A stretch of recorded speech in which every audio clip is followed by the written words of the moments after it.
good night. If you're listening to this, it means it's time to rest. And maybe, together, reflect a little on art. But gently. There will be no exam here.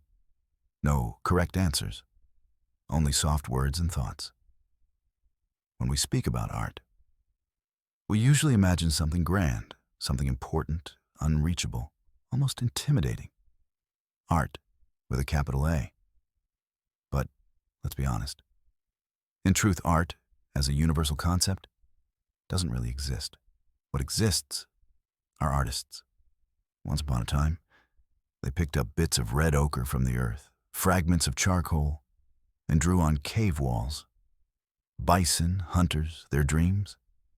Now they buy paint in shops and draw posters on city walls.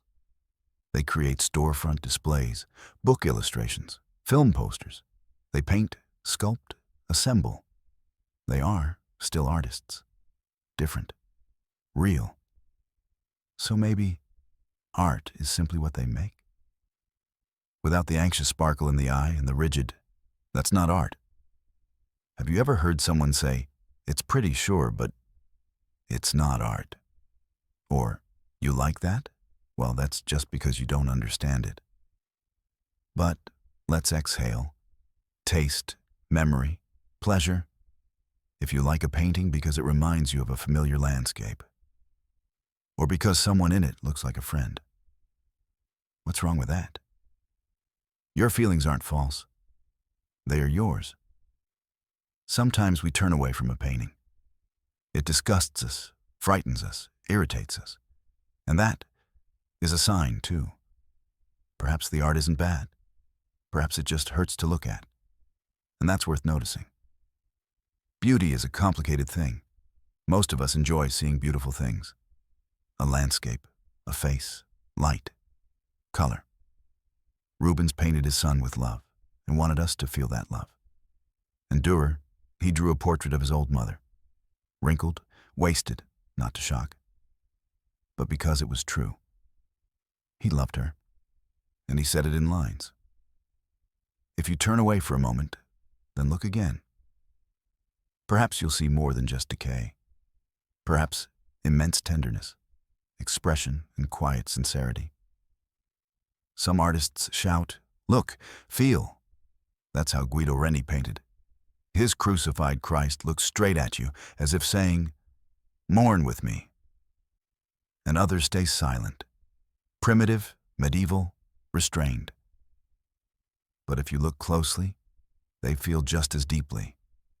And maybe you'll catch that quiet current, like hearing a heartbeat in the dark if you just fall silent. Life-likeness, a trap. Many people want paintings to look like photographs. Look, he can really draw. And yes, that matters. Skill, precision, the ability to render every detail. Dürer's study of a hare is almost a portrait. But Rembrandt, with just a few strokes, gives us an elephant. No less powerful, just different, softer, deeper, modernity, and the fear of not understanding. We're afraid of modern art. It doesn't feel familiar. He can't even draw. What is this mess? But you love Disney, don't you? And Mickey Mouse, he's not exactly a real mouse. So why should a distorted figure in a painting necessarily be bad? Maybe the artist wanted to say more than, "Here's a face." Maybe he's saying, "Here's fear. Here's loneliness. Here's despair." Or, "Here's play, joy, transformation." And he knows how to draw. He just chose a path not toward likeness, but toward meaning. And finally, the simplest thing. Anything that helps you feel is true. If a painting brings you calm, it is art. If it makes you uneasy, it is art. If it takes your breath away, it is art. Part 2. On Caravaggio, Criticism and the Enigma of Harmony, in Kartanstam. In truth, as art history tells us, the most unusual paintings on sacred subjects were created not by those who skimmed the Bible out of habit, but by those who read it as a living fabric of meaning. with reverence, with an inward attention that we rarely grant even to ourselves. These artists discarded all they had seen before, as if dusting off the cliches of the centuries, and dared to ask, what was it really like? What did the infant Christ look like, lying in the manger? What happened in the moment? A simple fisherman began to speak the word of God, and faces and hearts suddenly changed. Their imagination, like a taut string, trembled with tension. And paradoxically, the more the artist tried to approach the sacred text with unclouded eyes, the more fury they provoked in those who had already decided how things should look. Religious dogma, as we know, is notoriously sensitive to creativity. Caravaggio and the evangelical experiment. Around the year 1600 in Rome, a scandal erupted, very much in the spirit of the Counter-Reformation. Its instigator was a young, defiant, and utterly uncontrollable painter, Caravaggio. He had been commissioned to paint an altarpiece depicting St. Matthew writing his gospel. The image was to include an angel, the symbol of divine inspiration. All was to be proper, pious, and in accordance with tradition. But Caravaggio, stubborn and a realist, asked himself, what kind of man was this Matthew? He wasn't a scholar nor a writer. He was a tax collector, a simple, elderly man with calloused hands and dusty feet. And here he is, holding a great tome for the first time in his life and trying to write a book. The result was a stunning image.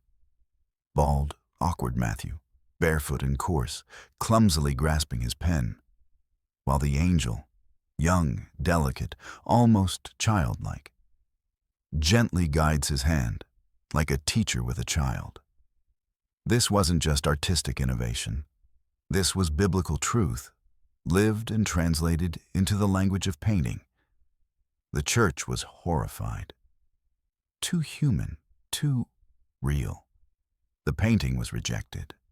Caravaggio was forced to repaint it, producing a correct version, reverent, neat, with a conventional angel and a saint who looked like a respectable participant in a church council.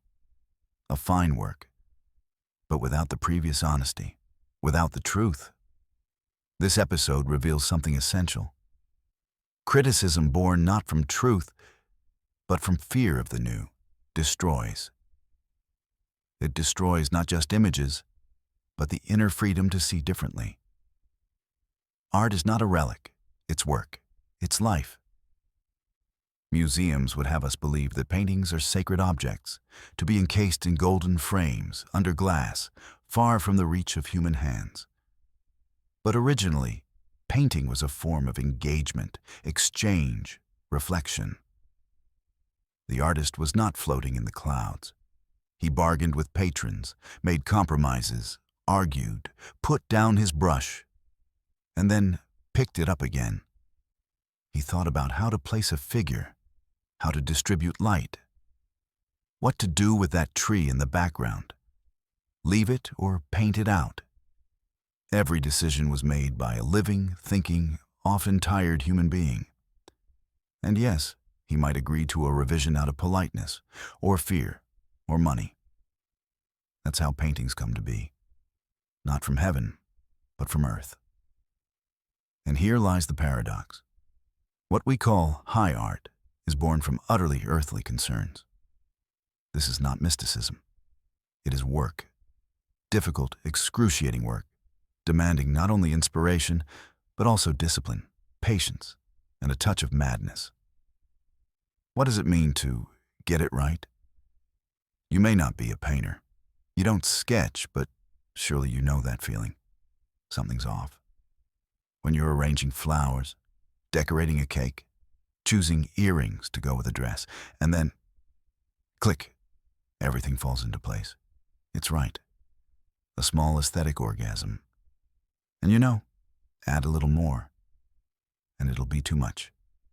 Take away, and it's lacking. This search for the right relationship of form and color, that's what the artist is doing. Only instead of juggling 3 or 4 elements, he's juggling 100. He agonizes over things you wouldn't notice, and precisely because he sees them, you feel them. Raphael and the art of balance. Take Raphael. His Madonna in the Meadows seems perfect. The gentle gaze of the Virgin, the clarity of form, the serenity. But if you look at his preparatory sketches, and there were many, you'll see. He wasn't searching for an idea. He was searching for placement, the tilt of the heads, the movement of a shoulder, the proportion of the hands. He wasn't chasing inspiration. He was chasing balance. He was trying to get it right. And when at last he did, we received a painting that resonates with our souls. Good night. Fall asleep with beauty under your skin.